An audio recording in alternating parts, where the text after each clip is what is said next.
More. Episode 8. Alors, Jordan Pippen. Donc, je suis un gars de Chicago jusqu'à aujourd'hui. Et contrairement à ce que, un petit peu à tous, c'était plus un Pippen, un Scotty que un Michael. Oui. T'as vu, toi bien, aussi, you fighting establishment. Un peu quand même. Ouais, j'ai toujours été plus Scotty. En plus d'ailleurs, 94, tu vois, c'est la saison aussi. Scotty, il fait une saison énorme. Ouais, il aurait dû être MVP. Hein. Il fait une saison mais de malade. Maintenant, c'est passé un peu au second rang parce que ils ont été sortis par les Knicks. Il s'est passé ce qui s'est passé en série des Knicks, tout ça. Mais Scotty, c'est mon gars. Ouais. Donc, je dirais all time quand même, mon joueur préféré. Voilà, c'est Scotty d'une courte tête devant Michael, tu vois. Mais... C'est bien, c'est original.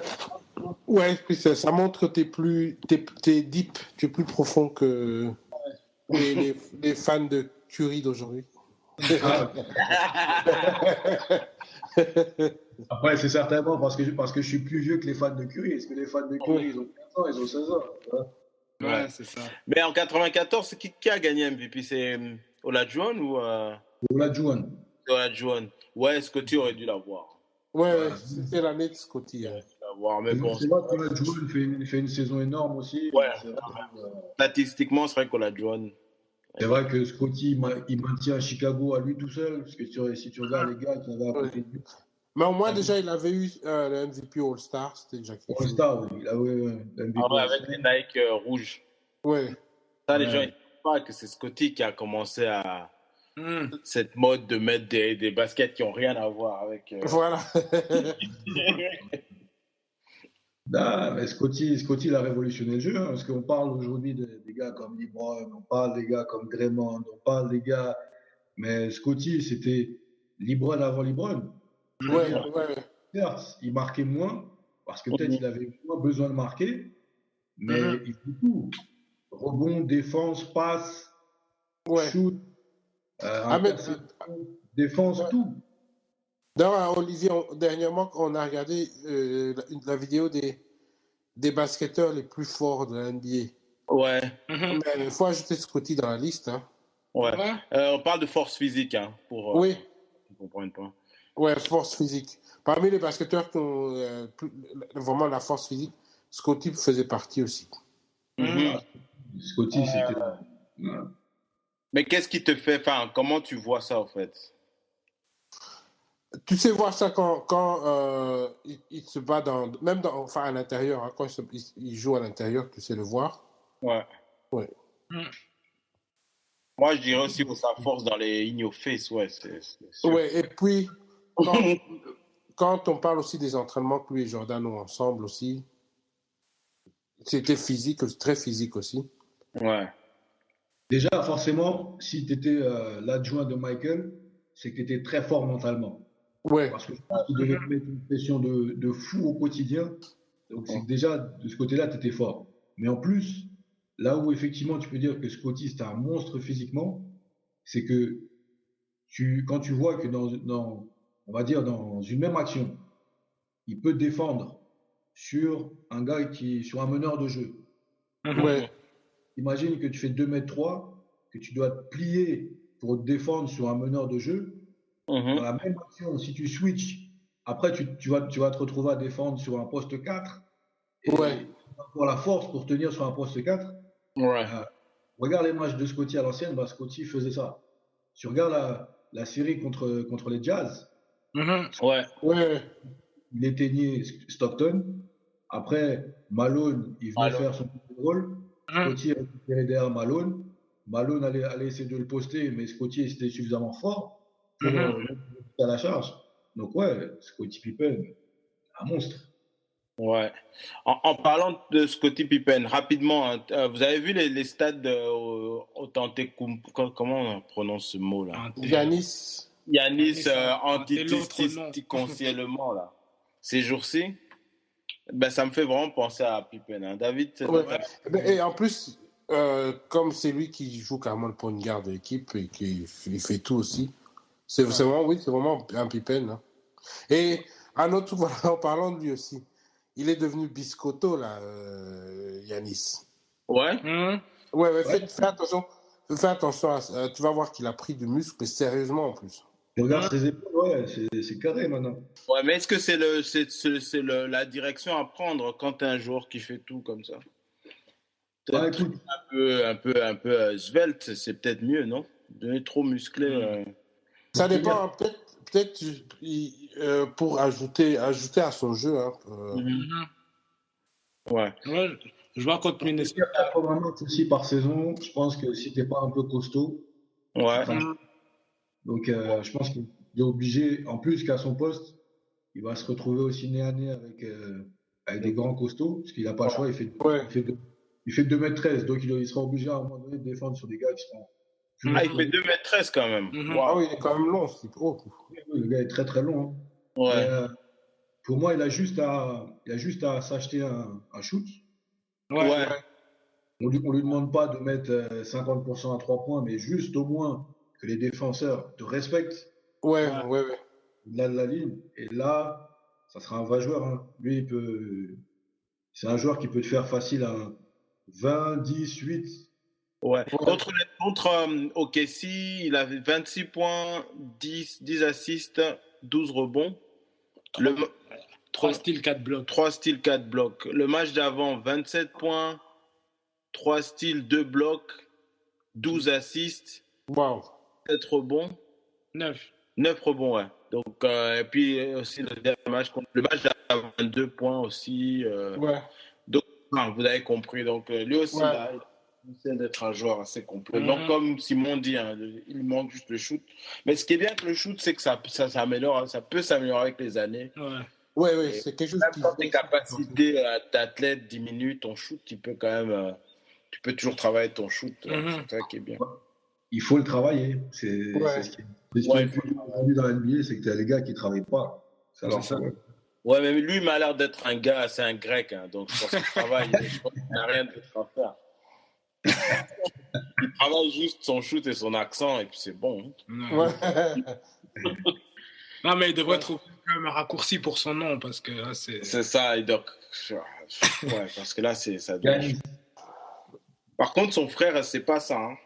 Non. Il est encore en NBA, d'ailleurs? Je ne sais pas. Non, c'est le genre à faire 10 jours et 10 Non, mais c'est le gars qui va essayer d'avoir un peu des contrats à droite à gauche, mais il va profiter sagement de l'argent. Il y a des gens, un peu comme le frère de Curry, quoi. Oui, c'est ça. Un peu comme le frère de Blake. Ouais, c'est ça. Il y a des joueurs, en fait, t'as des joueurs, ils ont des contrats, il y en a qui ont des gigs.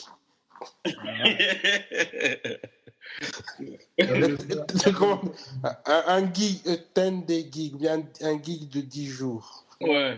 Il y avait le frère de J.R. Smith aussi, là, qui était pareil, un peu. Ouais. Oui. Ouais, c'est vrai. Wow. Ah, c'est marrant. Ouais, c'est vrai, profiter sagement de l'argent. Au moins, bon, ça va. C'est ça. Ils vont pas mourir pauvres. Ah, moi, je suis pas malheureux pour lui. Hein, donc, ouais. J'aurais bien aimé avoir un frère qui joue en NBA. Ça. Et tu joues son garde du corps. Ouais. C'est une excuse pour... En fait, garde corps, c'est la meilleure excuse pour être tout le temps avec lui. Pour les autres joueurs un peu all-time, autres joueurs, bon, on en parlait un petit peu avant, mais j'avais kiffé un gars qui s'appelait Gilbert Arenas. Ouais. Ah. Pour ceux qui se souviennent de lui, c'était un gars un peu fantasque, un peu fou, totalement fou même. C'est qui Inspector Zero, c'est ça, hein? Ouais. Agent Zero. Sorry. Mais je suis quand même... Enfin, j'aime bien son jeu, mais les bêtises qu'il a fait en dehors du jeu, il a fait quand même beaucoup, quoi. C'est lui qui est venu un jour jouer avec des chaussures Gucci, etc. Ah, je me rappelle même pas. Ouais. Ouais, ça t'a plu les saisons où il y avait les séries Washington-Cleveland alors? Ah, terrible, terrible. Ah oui, ça c'était ça c'est le meilleur Washington. Pas mal quand même. Ouais. Voilà, parce que c'était le gars impoli, tu vois, c'est le gars qui respectait rien, qui avait peur de personne, pas de LeBron, rien du tout.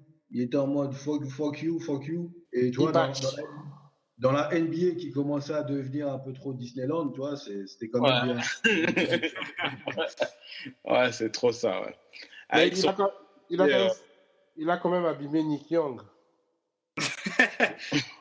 Ah, je pense que Nick Young était déjà un peu gâté avant. Avec son coéquipier, comment ça s'appelle? Deshaun Stevenson. Ah, mais non, c'était une équipe de fous, hein, mais ça jouait quand même. Ça jouait. Ouais. Surtout Gilbert, il te met un shoot au buzzer, il se tourne avant même que le shoot soit rentré, il lève les mains. Ça, c'est... Ouais. Mais il avait son cri dans Ibachi. Ah, je connaissais même pas. Ah, je savais pas. Ouais, c'était le cri chaque fois qu'il tirait. Ibachi, ça veut dire quoi? Je ne sais pas, c'est encore une folie à lui. Non, c'était assez excitant. Moi, j'aimais bien parce que, bon, comme on est contre le système, donc cette excitant. Année... Pause. Excitant. C'est un peu excitant. Pause. Non, mais c'était chouette parce que, comme on est anti-système, c'était les années où la NBA forçait LeBron. Et tu avais un contre LeBron quand tu avais Gilbert Arenas. Et ça tombait bien parce que c'était... Ils ont fait quand même souffrir ces équipes de Cleveland. Ouais. Même si on connaissait on savait qu'à la fin, ce serait le script de David Stern qui allait gagner. Mais... un peu avant, même bien avant quand même, Arenas, tu avais aussi des gars comme...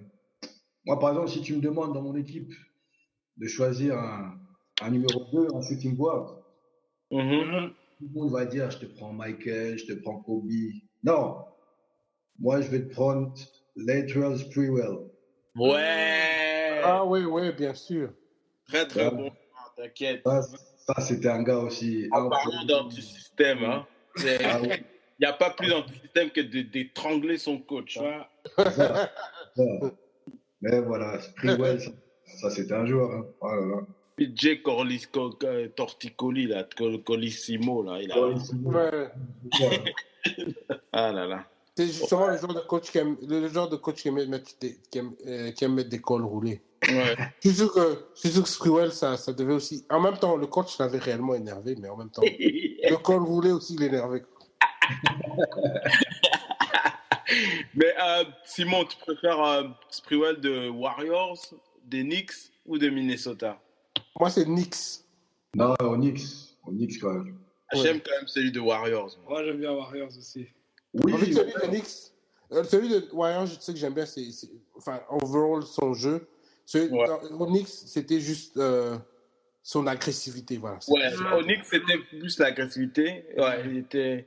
Mais quand tu regardes statistiquement, aux Warriors, c'était vraiment... Non, aux Warriors, c'était un peu facile de faire les stats parce que ça courait à tout va. Mais après, aux Knicks, c'était un jeu beaucoup plus posé. Et il était là aussi pour défendre aussi sur le meilleur shooting guard adverse. Ouais. Et là, aussi avec ses tresses et tout. Non, et puis, au Knicks, c'était je sais pas comment on va dire en français, creating his own shot. En tout cas, il était quand même, il était très bon à ce niveau-là. Aller au panier, n'en parlons même pas. Au tir, il était... Ouais. Et donc, aussi le premier joueur à faire des tresses. Hein, donc, Iverson, merci. Hein. C'est ça. Ouais. Bon, il faut quand même avouer que le tresse était un peu plus sale. Hein. Ça s'est cliné un peu après. Ouais. Il n'avait pas de coiffeur dans les vestiaires. Voilà. Après, si je dois mettre le doigt aussi sur un autre joueur que je kiffais, Grant Hill. Ah oui. Ouais. C'était mon gars. Toi, bien sûr, Grant Hill avant génération blessure, là, mais... Ouais, bien. Ouais. Mais Grant Hill, c'est ça, comme tu étais fan de Pippen, quand ça t'a pas fait un peu peur? Parce que en fait, c'était Ouais, Pippen 2.0, donc bon, il valait pas Pippen défensivement, mais il avait quand même un peu plus de facilité dans certains, enfin, en tout cas dans tout ce qui est attaque, je crois. Non? Mhm. Arsenal. justement pour faire le lien en plus avec mon frère qui m'a justement mis dans le basket, Mhm, c'est lui qui m'avait parlé de Grant Hill. Je ne le connaissais pas encore, mhm, mais il avait eu des échos déjà. Il y a un gars qui va arriver, qui est à la fac, il s'appelle Grant Hill, machin, il est à la fac de Duke, il est fort et tout ça, tout ça, tout ça. Donc ouais, exactement comme tu dis, j'étais un peu en mode, c'est qui lui qui vient embêter Mm. un peu ce monde de Grant Hill. ouais. Mais Grant Hill, je suis vraiment devenu fou de ce joueur-là. En plus, c'était un match Pistons contre les Bulls. Mhm. Mhm, Wow.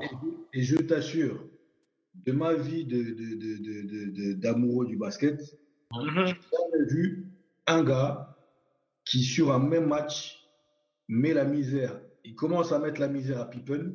mhm. Après, quand Pippen en a un peu marre, il dit à Jordan, viens m'aider. Il met encore la misère à Jordan. Aïe, aïe. Ouais. Wow. Donc, après, à la fin du match, les Bulls sont quand même gagnés. Mais je me suis dit, non, ce gars-là, c'est quand même autre chose. Mhm. Mhm. Ouais, Mais mais, Ouais. ce qui est marrant mais, avec Grant Hill, moi aussi, j'avais entendu parler de lui au collège.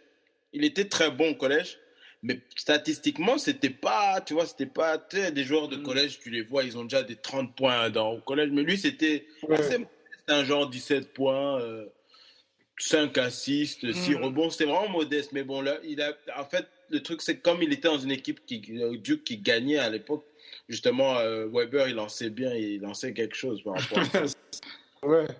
C'est ça qui faisait, en fait, le fait qu'on parlait plus de lui parce que c'était la mentalité de gagnant. Et c'est ça. justement, on l'a drafté. Je me dis, bon, c'est un rookie.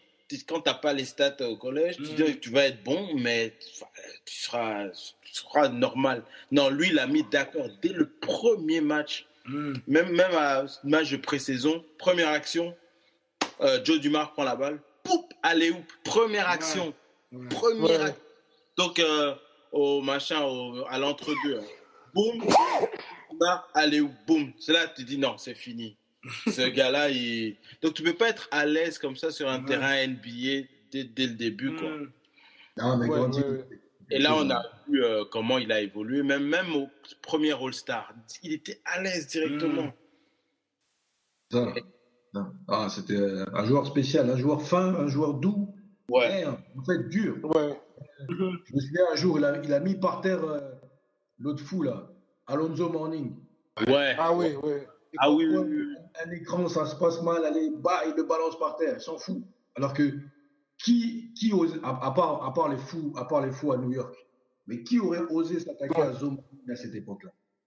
Ouais, Ouais. personne. Et c'est vrai que comme il a une image de gentil, on s'y attendait pas, alors que c'était un vrai bad boy. D'ailleurs, il était dans l'équipe C'était un vrai bad boy, ouais. qu'il fallait pour ça, quoi. C'est un vrai joueur, vrai joueur, vrai joueur. Ouais. C'est vrai, il y a beaucoup de gens qui parlent de LeBron, parce qu'ils n'ont pas vu. Mhm. On peut dire que c'est exactement pareil. Hein. Ah, Et puis un autre truc avec. Dans la deuxième, troisième saison de Grant Hill, et tu regardes ses stats, c'est LeBron James. Quoi. bien Ouais. sûr, bien sûr. Il y a quand même eu des moments où. Il y a eu des moments où Grant Hill, tu vois quand même que la défense était à fond sur lui, quoi. Mhm. Mais il était instoppable à un moment. Et combien de fois il allait au panier, il avait aussi un nombre insensé de nombre de fois où il allait au panier et qui prenait des lancers francs. Ouais. Le nombre de lancers francs par match, c'était insensé. Ouais, je dirais même de ce côté-là, il était meilleur que LeBron dans le sens où son arsenal offensif était plus riche. Ouais. Alors, Oui, peut-être c'était riche. il avait moins le shoot vraiment à 3 points. Bon, de toute façon, à l'époque, le shoot à 3 points, c'était beaucoup moins important qu'aujourd'hui. Ouais. Mais c'est sûr Ouais, qu'il n'a pas il savait l'offensive. comment aller au panier et provoquer les fautes, quoi. C'est tout Bien ce qui est sûr, Ouais. aujourd'hui. Hein. bien sûr. Post-up, il avait tout, le shoot, le mid-range, il avait Ouais. tout. Ouais. Même toi, c'est vrai que on félicite Kobe parce qu'à un moment, les dernières années de Kobe, il a quand même développé des footwork. Ouais. Mais beaucoup de ces footwork qu'il avait, Grant, il avait déjà ça. Ouais. Donc, c'est pour ça que quand il s'est blessé, il a continué à avoir ces blessures là, ça me faisait mal au cœur. Ça me faisait mal au cœur. Ouais. Moi, bon, ce que de la même manière où j'avais mal pour Grant Hill, c'était pour Aaron Peniard. Ouais, c'était. Pareil. Ah, lui, c'était tragique, lui. Exactement. Ouais. Exactement. En fait, le plus tragique, c'est quand tu vois le joueur essayer de revenir, mais tu vois que c'est pas ça. Ça fait mal.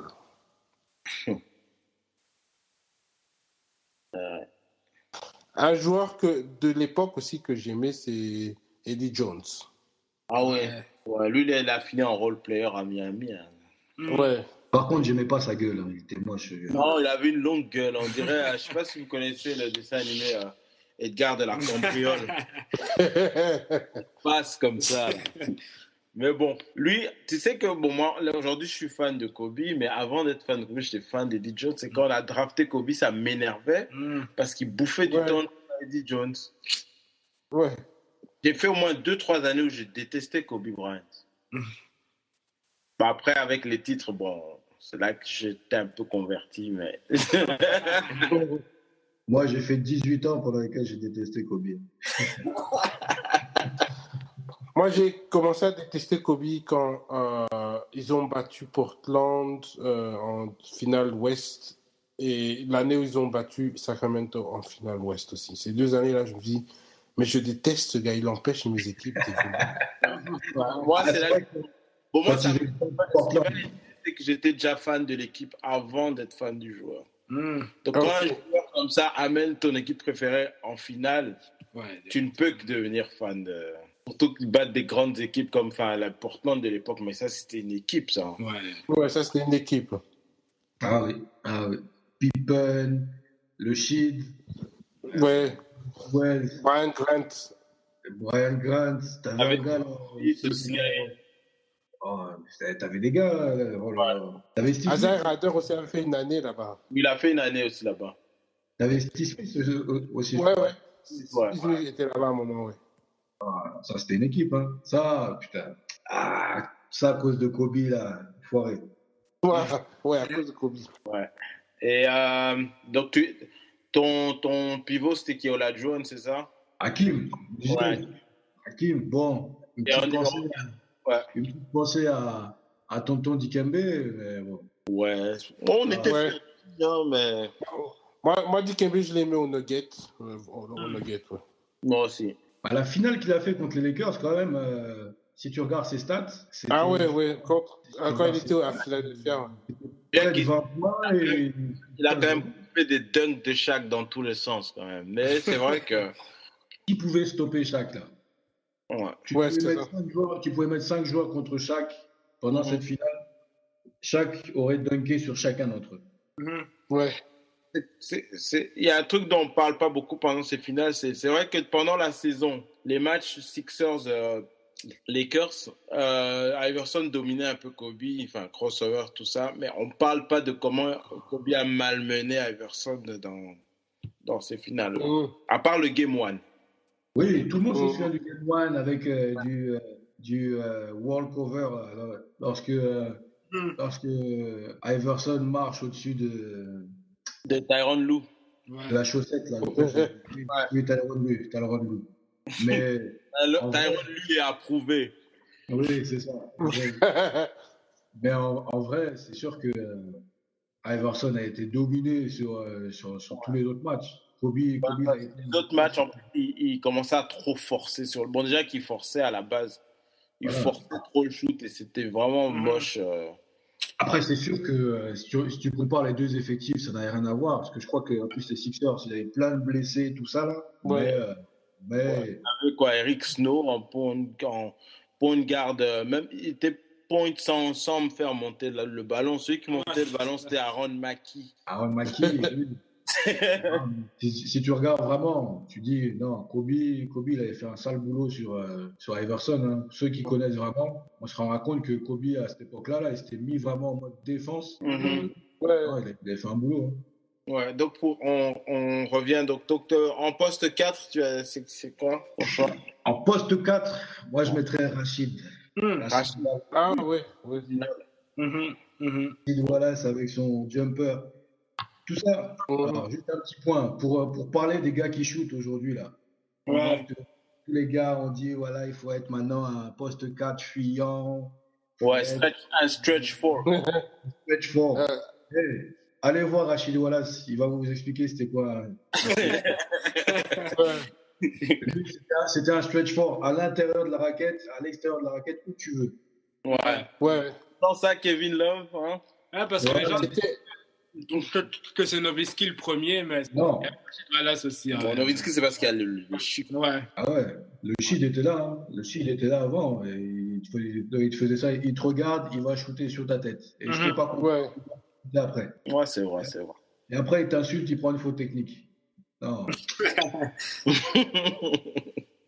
Ouais, c'est ça un peu ce qui énervait avec lui. Ah, mais si tu regardes ces gars-là, c'est sûr, c'est un autre basket, c'est un autre niveau. Ouais. Et donc, rapidement, pour clôturer, tu me dis ton point de garde, après, on va clôturer là. Bon, il y avait Arenas, mais aussi. Ah oui, Arenas, ouais, c'est vrai. Arenas, peut-être que je mettrai en 6e homme Robert Park. Waouh. C'est comme nous alors. Comme le toi, même toi, Hugues. Ouais. En parlant ça, c'est un gars. Tu le fais sortir du banc juste pour venir mettre des claquettes sur les bancs. Parfait. Ouais. Et je disais, c'est dans quel épisode je disais qu'il a déjà fait un match à 22 assists. Au cas où il y a des gens qui veulent le prendre pour juste un athlète limité. Non, il jouait aussi au basket. Un vrai joueur. Ouais, ben on l'a vu dans la série contre. C'était en 94 contre Seattle. Ouais. Quand il est allé planter un dunk devant Sean Kemp, il n'aimait pas contrer. C'est ça, il fait comme s'il n'est pas là, mais pourtant quand tu regardes le dunk, c'est bien sur lui. C'est bien lui qui devait arrêter. Ouais. Ah non, bon choix. Donc, ouais. Et Robert Park, il est allé jouer en Europe après la NBA. Et en Europe, il avait quand même un nombre très élevé d'assists aussi. Et maintenant, pour faire la liaison, il est devenu assistant coach. D'ailleurs, voilà. Il devrait... Aujourd'hui, cette année, c'est New Orleans. Ouais. Ah ouais, c'est vrai, c'est New Orleans. Ouais. Mais on le voit dans beaucoup d'équipes. Dans ma tête, il était encore à OKC. Ouais, il était aux Clippers à un moment. Là, et puis il est parti à OKC, je crois. Et là, cette année, je vois à New Orleans. Ok. J'ai l'impression qu'il était à Wizards à un moment même. Bah, peut-être, hein, je sais pas.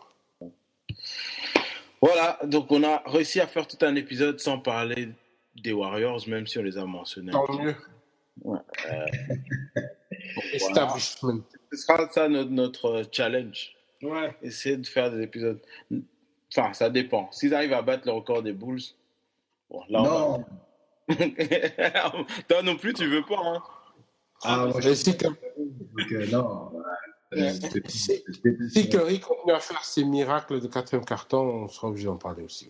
Mais par contre, juste un point, et ça, juste pour finir là-dessus, si ils ne battent pas le record des Bulls, je pense que ça va leur faire très très mal à la tête, et que là, par contre, ils seront vulnérables. Parce qu'ils ont tous les outils pour battre le record des Bulls. Normalement, ils doivent le battre. Il ne reste même pas 20 matchs. Ils ont encore, je crois, 4 défaites à donner. S'ils n'arrivent pas à battre le record des Bulls, moi, je suis prêt à prendre le pari. S'ils ne battent pas le record des Bulls, ils ne sont pas champions. Ouais, moi, je dis, quand l'animal est blessé, il faut profiter pour le tuer. Hein. C'est ça. Ouais. S'ils deviennent vulnérables, c'est sûr. If it bleeds, it can be killed. Ouais. Donc voilà, on va clôturer là, il n'y a rien à rajouter. Donc Simon, franchement, ta participation était vraiment très très appréciée. Voilà, merci. On donne toujours la 4e dimension à la 3e dimension. Voilà. Ah, merci à vous. Juste une petite dédicace. Vas-y. Un gars justement, à mon collègue que j'ai initié à votre podcast. Donc, dès que vous allez le mettre en ligne, il va l'écouter. C'est mon collègue, il s'appelle aussi Simon. Salut Simon. Simon. C'est un fan des Celtics. Je lui ai déjà dit, c'est pas bon d'être fan des Celtics, mais il ne veut pas m'écouter. Alors voilà. Non, je pense que cette année, il fait un bon choix cette année. Ouais, Et ça, les Celtics, en playoff, ça va barder. Moi j'appelle cette équipe le Dark Horse. Personne les voit, personne compte dessus, mais ils peuvent faire du mal. Personne n'aimerait tomber contre eux au playoff, en tout cas. Ouais, en playoff, il ne faut pas tomber sur eux. Il ne faut surtout pas tomber sur eux. C'est une équipe d'impolis. Ouais. Parce que même si tu peux les battre, ils lâchent pas l'affaire. Fatiguer l'équipe qui va les battre et l'équipe qui les bat va perdre après. Quoi. Ouais. Donc Simon, celui qui écoute Simon, donc dédicace à toi. Hein. Ouais, dédicace. C'est cool. Donc on va clôturer avec la question du jour. Hein. À vous vous pouvez y répondre. Ah oui, non, David a un quiz d'abord. J'allais dire la question consistentielle. Ouais. Ma question, c'est où joue Marcus Thornton? Ah, t'as pas déjà posé ces questions? Il vient de signer. Pas la même réponse. Il a peut-être déjà changé d'équipe en temps. Il vient de signer. J'ai vu ça tout à l'heure, je sais plus. Il n'est pas un NBDL. Effectivement, il vient de signer aujourd'hui. Waouh! Alors là, je suis perdu. La réponse, parce que là, on n'aura pas pu. À Washington Wizards. Ok. Waouh! Ben, c'est bien parce que ouais. Et quand il était où avant Spurs? Il était où avant? C'est quoi? Même moi, j'ai oublié. Houston. Okay. Non. Ah ouais, c'était pas Pistons? Non. Non, il était à Houston. S'il était Houston, okay. Et je crois qu'il a fait un jour à Pistons, peut-être. Et puis Ok. Wow. Ah oui, voilà. Oui, il a été au Pistons, on l'a enlevé en un jour, c'est vrai. C'était ça, ouais. Lui, son passeport doit être bien riche. Ouais. Donc, question subsistentielle. Qu'est-ce qui est venu avant, l'œuf ou la poule? Voilà. Je vous laisse méditer là-dessus. Je vous laisse méditer là-dessus. Bon, sur ce, donc on se voit la semaine prochaine. Donc, on va plus nous laisser un long moment sur le podcast. Hein. On peut parler du basket, du basket. Ouais. Qu'est-ce que vous préférez, l'œuf ou le poulet? Ah ben, là, si tu nous poses, nous les chrétiens, nous les blacks, je pense que... Ouais. Donc dans ce cas, je dirais c'est le poulet qui est venu avant. Oui, c'est une attaque vers moi, ça. C'est une attaque. Ah non. Ah oui, tu me dois un poulet, c'est vrai que tu me dois un poulet. T'inquiète pas, il n'y a pas de problème. Le jour où vous passez sur Paris, vous me faites signe. Ah, t'inquiète. On ne va pas te rater. Là. Ouais. Ok. Donc, sur ce, bonne nuit. Je sais pas si je crois que je vais aller regarder un match. Là. Mais si demain je commence à midi. Voilà. Bon, bonne soirée. Bye.